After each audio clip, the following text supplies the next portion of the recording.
Today, the new Squad Busters July season is dropping. And you guys know what that means? It means we're going to be getting 27,000 hero points in the paid and free Gem Pass. And by the way, if you do decide to buy the new Gem Pass, you should definitely use code Claz. Wink, wink. Wink. Anyway, so this now brings us to the question, which hero should you be upgrading with your hero points? Or maybe, should you just be saving up for Spike, which should maybe, or maybe you should just be saving up for Spike, which I think should be coming out later this month. Well, this all depends on many factors, but let's start off by ranking every hero from worst to best, just so we can get a gradual idea. So in last place, we're gonna have Mortis. Mortis, as we all know, got pretty much destroyed in the last update. Yes, they nerfed him a lot. He now moves 25% slower, which actually was his main thing, being so quick. The tank no longer gets sent out with mortars. The bats there are less bats, and also on top of that, the fact that there are less bats mean they do less healing. And I'm pretty sure he's bugged out on ability level 4. He doesn't send the amount of bats out that he's supposed to. So he's really not good at the moment. He's the one hero that I would say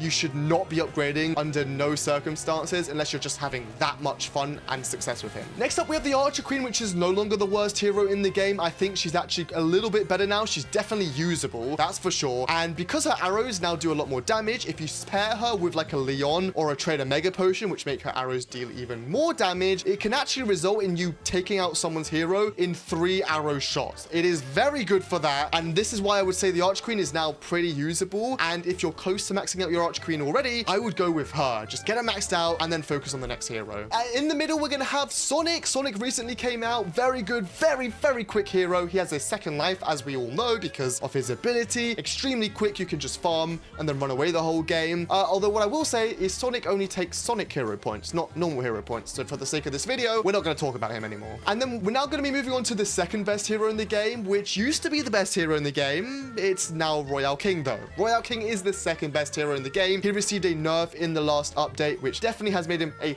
tiny bit less good. He's still really, really good, and if you want to max him out, I would. But the best hero in the game now is got to be the Barbarian King. Him and Royale King were already like very, very close, but now with this recent update, I think Barb King is just a little bit bigger. Royale King only a tiny bit less, and then the other heroes are like, you know, down here. But yeah, Barbarian King now has 10,000 health, and by the way, if you have a trait level 3 Barbarian King, it's actually 12,000 health, not 10,000. And on top of that, whenever he dashes at power level 5, he then will proceed to deal 105% extra damage for like, I don't know, 5 or 8 seconds or something like that. So he's very, very good. And by the way, that's more than an old super rage spell. And it's as if you have 3 mega potions. So yes, Barbarian King is now the best hero in the game. And by the way, if you're wondering where Spike fits in this tier list, well, it's actually hard to say because we've only really played a couple games of him in the dev build, and those are against bots. So it's hard to guess against real players just yet. Although my prediction is he's going to be a mediocre hero. I don't think he's going to be on the same level as a Barb King or Royale King. I don't think he'll be as bad as Mortis. I think he'll be around Arch Queen and Sonic level. I will say the extra healing that he does probably will be a big deal, especially if you pair it with a Medic and Poco. They're going to heal so much more now that you have a Spike in your squad. And obviously, we're going to be able to test different comps when he's out and get a real opinion. But I think he'll be good with things like Barbarian Charge and Chicken Clones and just keeping yourself alive for a long time. Anyways, this now brings us on to which hero should you be spending your hero points on? And well, there actually isn't an easy answer to this, sadly, because it all depends on your situation. But firstly, I'm going to say if you're playing a hero right now that really enjoy, let's say the Archer Queen, yes, she isn't the best hero in the game, but she's usable and you can win with her. And if you enjoy her and she's already nearly maxed out, I would say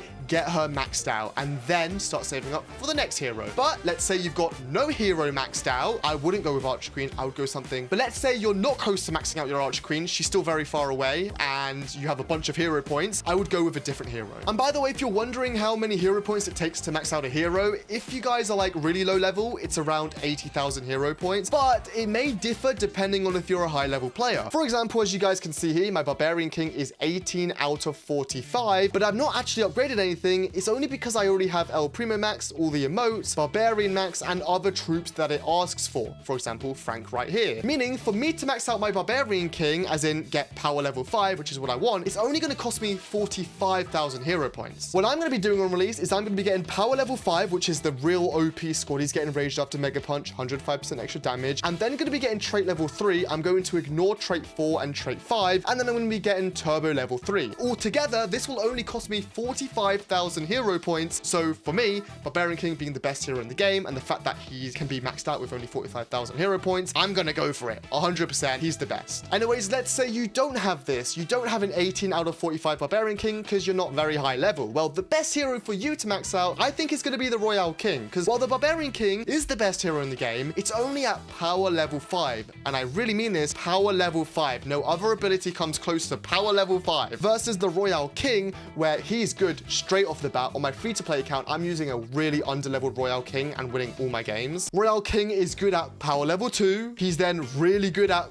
trait level 3. He's then good at power level 3. He's then good again at power level 4. He's then good again at power level 5. And he's really good again at trait level 5. You'll see he has a lot of good abilities, while Barbarian King only has one good ability. So if you can't max out a hero, go with the Royale King. If you can, the Barb King. Anyway, so that brings me on to what I'm doing. Why am I not saving up for Spike? Because as you guys probably were aware, I was originally going to be saving up for Spike to get released. And firstly, in my opinion, he's just not good enough for me to get him on my main account, which is why when the new Gen Pass comes tomorrow, as you'll see here, I'm going to max out my Barbarian King. I'm not going to get trait level 4, but I'm going to get to power level 5 because he's just the best hero in the game and I want him at power level 5. Instead, what I'm going to be doing is, we're on my free-to-play account right now. What I'm going to be doing is I'm going to be getting Spike on my free-to-play account. I've got 22,000 hero points. By the time Spike comes out, which will be the end of July, I will easily have 50,000 hero points without having to spend any money, because as you guys might be aware, we're going to be getting Hatchling Run coming later this month, which I'm pretty confident will give us some hero points. So that's what I'm going to be doing on my free-to-play account. I'm going to be getting Spike, and I think I'll be able to max him out. On my main account, we go Barb King. Anyways, hopefully this video helps you out on what to spend your hero points on and what I'm spending my hero points on, and also which heroes are usable and which heroes just aren't really good. I will say, as long as you're not using mortars, I think it's not a bad idea to max out the other heroes. Anyways, that's it. Make sure to use code Claz if you buy the new Gen Pass, which is out today. That would be really appreciated. And check out my last video on screen right here to see the Barbarian Charge ability, which is really good, and it's broken actually. I think it's very good.